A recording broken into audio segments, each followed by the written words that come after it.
de este libro, Malvinas, 5 días decisivos, José Enrique García Enciso, historiador. Yo tengo, ahí lo estamos viendo también. Hola José Enrique, ¿cómo estás? Hola, ¿cómo estás? Un gusto de saludarlo, saludarte. Igualmente. Nos tuteamos, ¿sí? ¿Sí? Por supuesto, no. Tendría que ser formal, pero no lo es. Bueno, Un gusto, un gusto conocerlo en imagen, a un hombre que ya entró en nuestra casa y es como un pariente más a través del libro, y encontrar esta nueva experiencia y esta información nueva, que veníamos encontrándolo con algunas huellas, pero ahora vamos a empezar a tenerle esta nueva noticia. es verdad. Bueno, lo voy a presentar primero formalmente. 12 años senador, 3 años presidente del Senado, 2 años a cargo de la vicegobernación en la provincia de Corrientes, altos cargos en la universidad, profesor universitario, investigador de temas históricos, licenciado en Ciencias Políticas de la UCA, asesor académico del Centro de Estudios e Investigación para la Diligencia Agroindustrial. Pero bueno, hay una parte del currículum que justamente tiene que ver con un periodo muy corto de la historia, más o menos 2 años, pero que arranca unos meses antes de la Guerra del Atlántico Sur, de la Guerra de Malvinas. Y esto es por fines de 1981, ¿no, José Enrique? Así es, yo vivía en Corrientes, estaba trabajando allá, había tenido mis 2 primeros hijos, había terminado mi primer libro y había plantado varios árboles en el 81, que me había pedido el decano de la Facultad de Ciencias Políticas.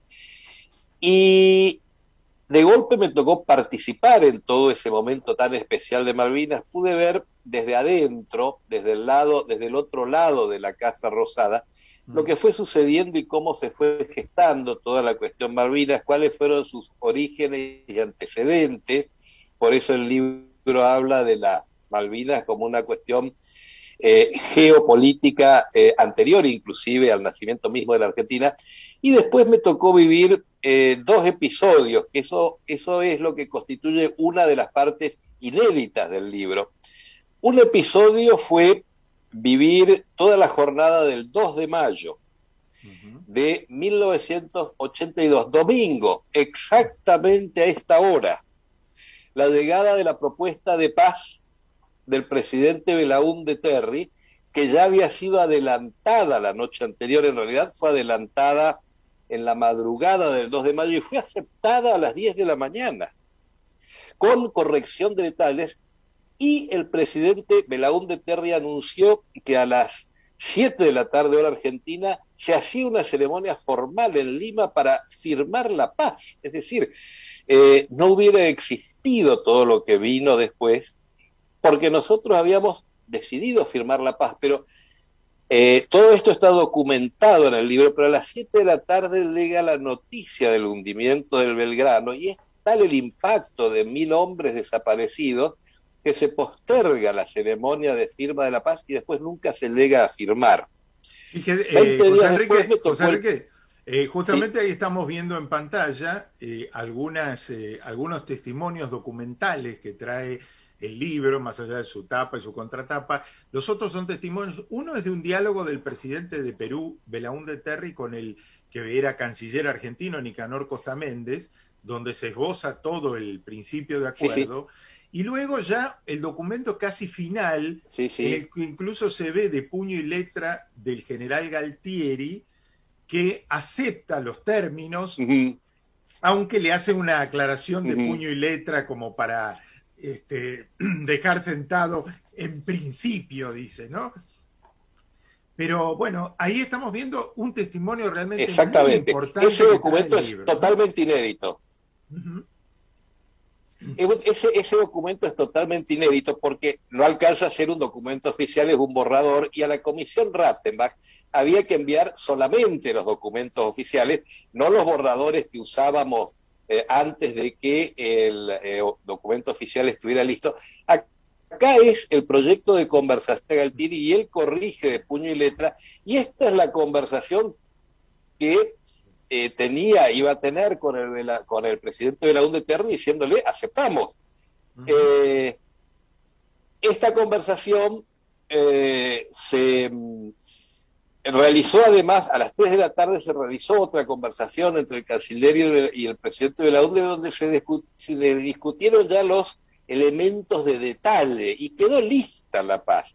El primer punto de la paz era cese inmediato de hostilidades, y la Argentina, en la madrugada del 2 de mayo, da la orden de retirar la flota, y el 2 de mayo no hay un solo acto bélico militar por parte de la República Argentina, pese a que en la historia oficial de la guerra hubo misiones de combate el 2 de mayo, que ellos atacaran, pero es absolutamente falso. Nosotros lo comprobamos en el libro también, porque él dice que el escuadrón superestandar atacó el 2 de mayo y el escuadrón no voló el 2 de mayo. Están vivos todos los pilotos todavía. Es una mentira burda. Pero para el historiador inglés justificaba el ataque al Belgrano. ¿Qué pasa días después, el 20 de mayo?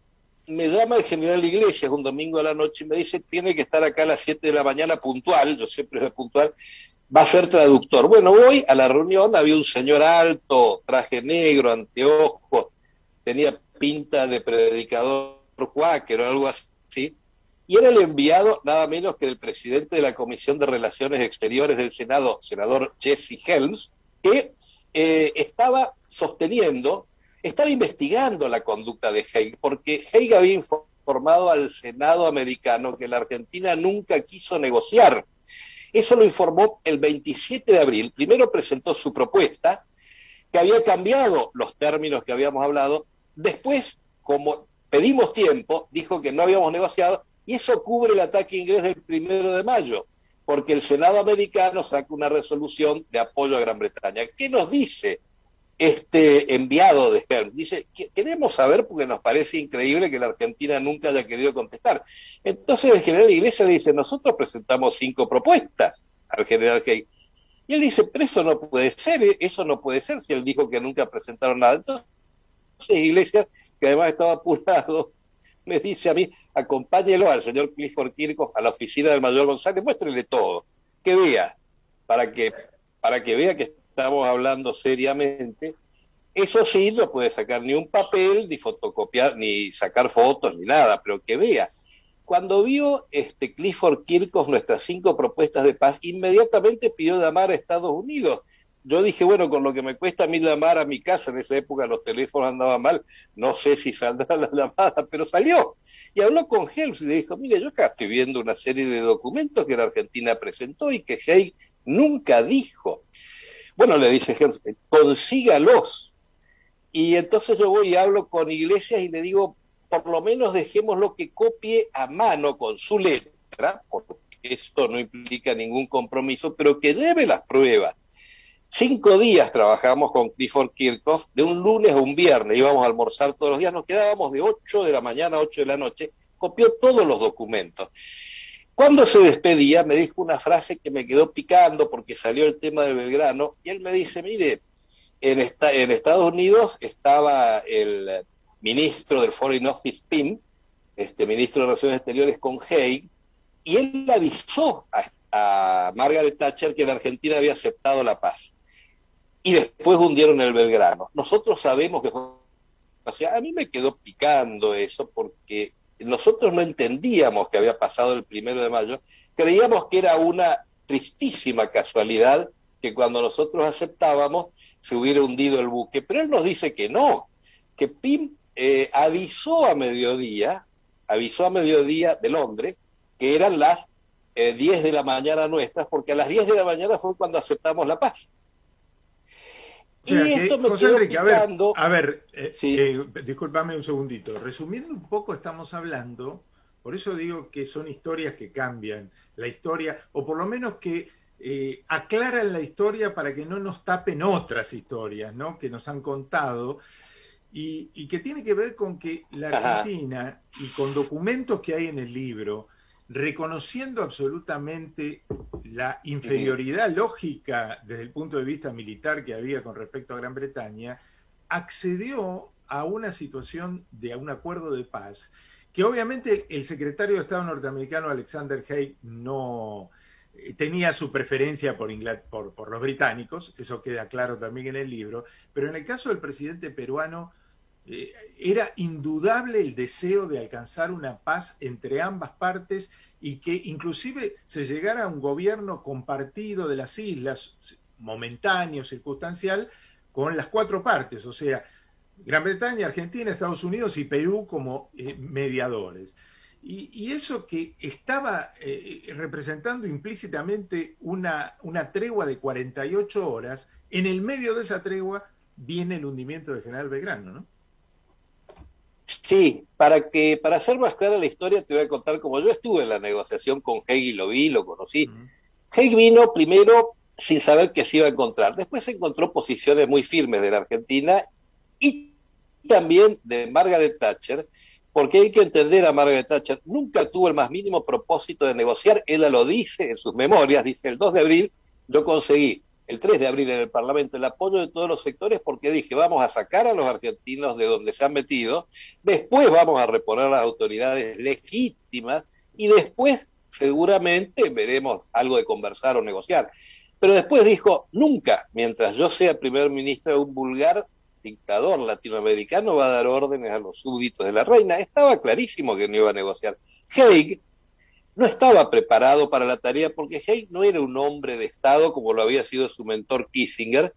Haig hace un análisis donde Gran Bretaña era prioritaria porque allí era el único país europeo que podía o que aceptaba que se instalaran los misiles cruceros norteamericanos en plena Guerra Fría. Entonces él privilegia la relación con Gran Bretaña, pero cuando ve que Gran Bretaña ataca tan duramente y que la Argentina no afloja, porque él pensaba que ante los primeros cañonazos, la Argentina iba a decir, bueno, vamos a negociar.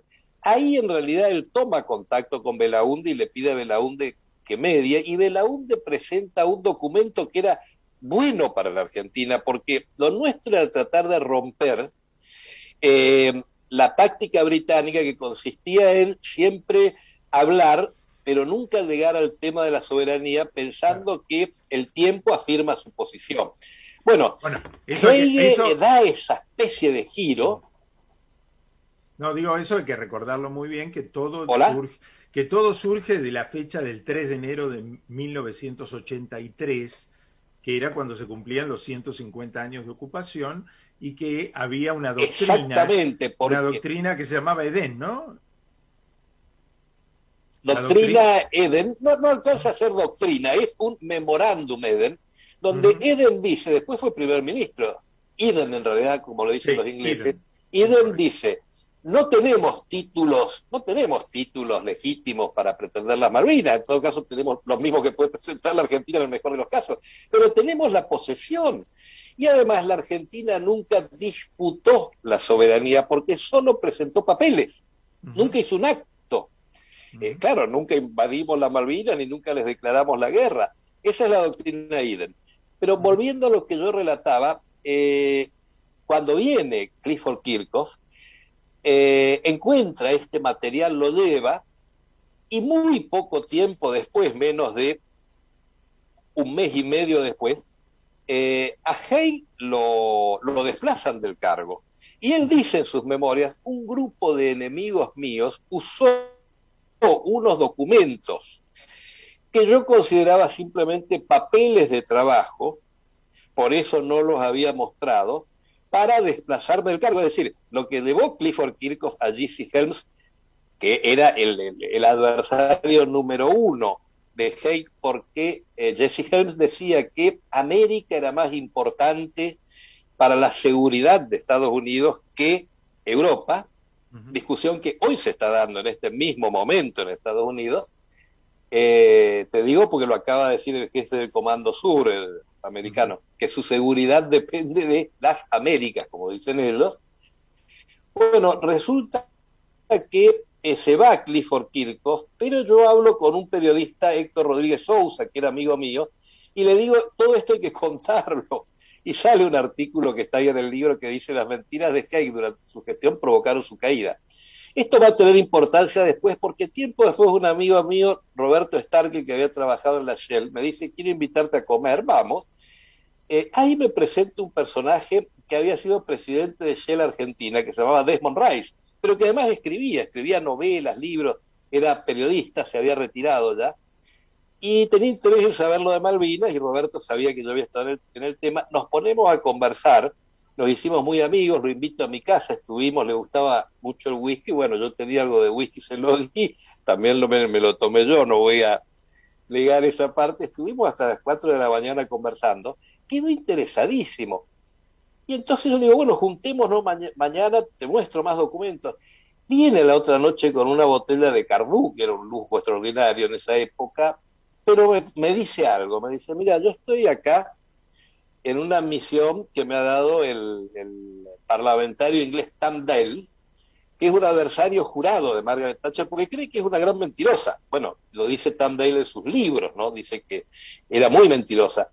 Y él cree que lo del Belgrano fue una decisión deliberada para hundir la paz, no el buque.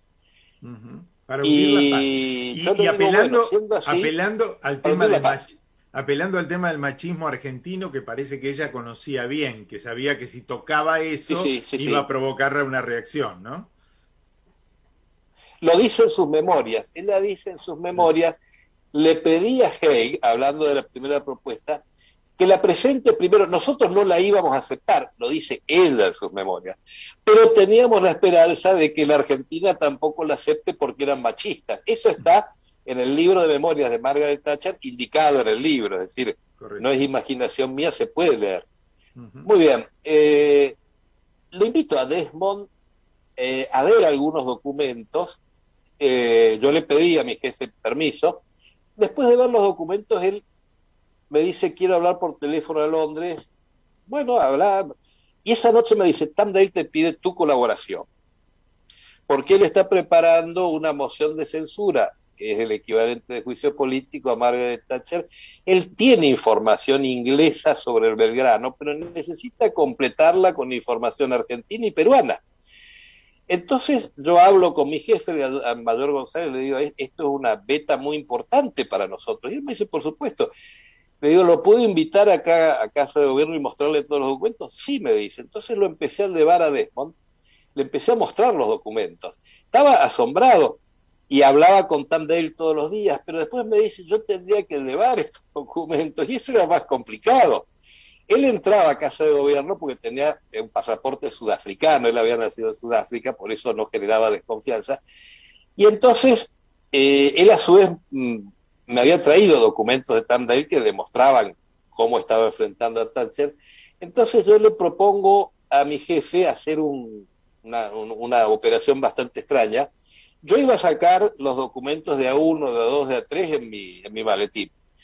Si alguien me paraba, porque había una seguridad en Casa de Gobierno que por ahí dependía de Casa Militar, pero esto no se podía contar a nadie que estábamos ayudando a Tam Daly. Si alguien me paraba, yo me iba a ser responsable de que estaba sacando documentos para darlos a un periodista, no sé. Pero yo los iba sacando, se los daba a un amigo que trabajaba en una empresa acá en la Argentina, que era holandés. Él los mandaba a Holanda a su hermano y su hermano los reenviaba a Londres. Y toda esa documentación, hicimos un acuerdo con Tam Daly de que se iba a ir publicando en los diarios a ver si el gobierno inglés contestaba, porque si fuera falsa iba a contestar, iba a decir esto es mentira. Pero ¿cuál era el objetivo? Demostrar que Thatcher mintió. Entonces se empiezan a publicar, ahí están en el libro, el primero es el gran título de tapa del Observer, que dice documentos del Belgrano revelados, y ahí demuestra todas las mentiras de Thatcher, y me manda una tarjetita Tam Daly que me dice, acá estamos usando la munición que proveíste de la mejor forma para la Argentina. Esa tarjetita está ahí. Bueno, siguió largamente la tarea esta. Tam Daly escribió 2 libros contra Thatcher, y Desmond Rice y Arthur Gapson escribieron un libro que se llama El hundimiento del Belgrano. El hundimiento del Belgrano. Además, la idea de hoy era un poco fijar en esta fecha en particular toda esta historia de lo que sucedió justamente un 1 y un 2 de mayo, donde de La Paz saltamos al hundimiento del Belgrano y a la guerra. Y estamos como periodistas tenemos un gran título que lo dijo José Enrique, Dice, Thatcher no hundió al Belgrano, hundió la paz. Y ese es un gran título. Lo vamos a mencionar. Cierto, hundió la paz. Lo vamos a mencionar a Benito también, ¿no? Que es el coautor. Que por supuesto, no, porque él aporta, los dos vivimos los mismos días. Él nunca entendió qué pasó ese día porque estaban dispuestos al ataque y no pudieron atacar. Y yo le conté a Benito, después le dije, mirá, había una tregua de 48 horas. Y ahí él comprende, y entonces los dos escribimos juntos su experiencia, la mía, pero además Benito después tuvo algo que es único. Se hizo amigo de Jeremy Black, comandante del Invencible. Intercambiaron como dos jugadores de ajedrez las jugadas de cada uno, eso está en el libro, y me parece un aporte enorme para entender lo que pasó. Bueno, ¿el libro dónde se puede conseguir? ¿Dónde se puede conseguir? Por ahora está en Mercado Libre. Yo, la parte editorial y distribución, bueno, ya queda parte de quien sabe de eso, yo no lo sé, pero está en Mercado Libre por ahora. Me dijeron que fue a varias librerías, Cúspide y otras más, en fin. Ahí se puede conseguir el libro. José Enrique... Como entremés del domingo, ¿no? Empezamos como la picadita del domingo, empezamos a abrir algo que me parece que tiene una consecuencia como en otro formato. Tendremos que seguir dando esta información que hoy empieza como título, como esa foto, ¿no? Thatcher no hundió al Belgrano y hundió la paz. Y que en las series donde se la muestra a la Thatcher, que nosotros los recibimos, ¿no? La vimos en The Crown, se la veía diferente al recuerdo que teníamos los argentinos. Los argentinos tenemos un recuerdo distinto de la memoria que hoy nos estás trayendo, porque memoria ese es el lugar donde se almacena la información que se hace consciente. Vos sos memoria viva, vos sos... Soy el único vivo de mi equipo. El único vivo del equipo. Ajá. El único vivo del equipo. Vos sos el puente que llegaste de una manera destinada a nosotros, periodistas, que tenemos el objetivo de revelar información. Bueno, gracias a un gran profesor del CEIDA, sí. A Fede Rey Lennon también. A Fede Rey Lennon, que fue el nexo por supuesto, también. Hace mucho, claro. Bueno, queríamos por eso, yo digo que en este día queríamos colocar en el día el acontecimiento principal, pero yo creo que este libro y todos los contenidos nos va a abrir el camino para un encuentro por ahí presencial en el estudio, así no tenemos tantas dificultades técnicas y poder charlar más largo y tendido, ¿sí? Con mucho gusto, pero te digo una sola cosa. Dale. Este libro tiene un propósito que excede a los autores. La verdad es el máximo homenaje que podemos rendir a los mártires del Belgrano. Que la palabra mártires no es exacta porque ellos se consideran soldados, combatientes, entonces yo digo héroes del Belgrano. Es decir, la verdad es nuestro homenaje a los héroes de Belgrano.